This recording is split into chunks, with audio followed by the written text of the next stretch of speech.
I don't remember exactly the point I gained interest. I do distinctly remember a biology teacher in school who was very inspiring, and I always had an interest from right back near the age of 11 or 12, which has carried on through.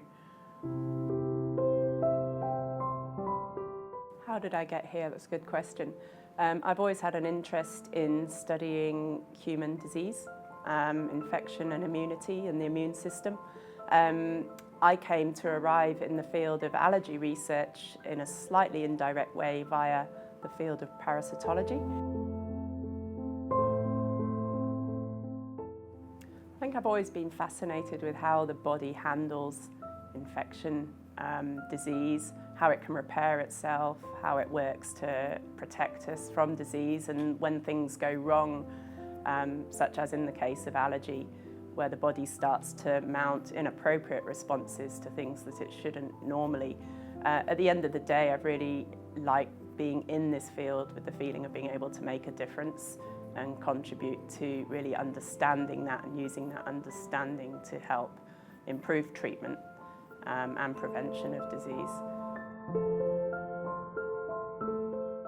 With allergy is a classic example, also with autoimmunity, where the body has mistakenly interpreted a harmless environmental allergen, such as a peanut or pollens, as a harmful invader, and it's trying to mount an immune response to get rid of that allergen.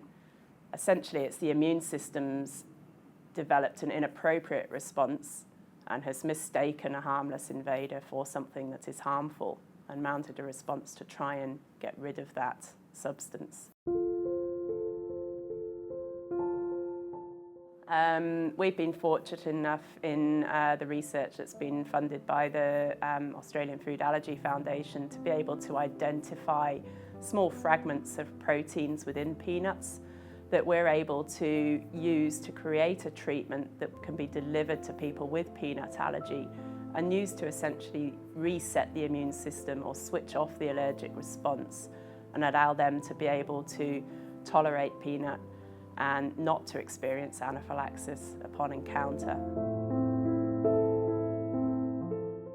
I find research incredibly rewarding.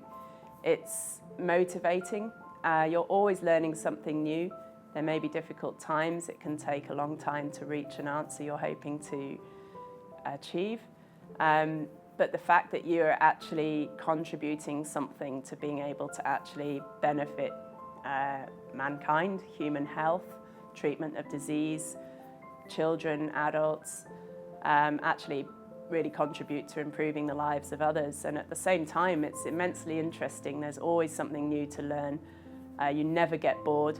I never look at the clock and think, when is it time to go home? I look at the clock and think, oh no, it's already time to go home and I haven't done half of the things I thought I might get done today.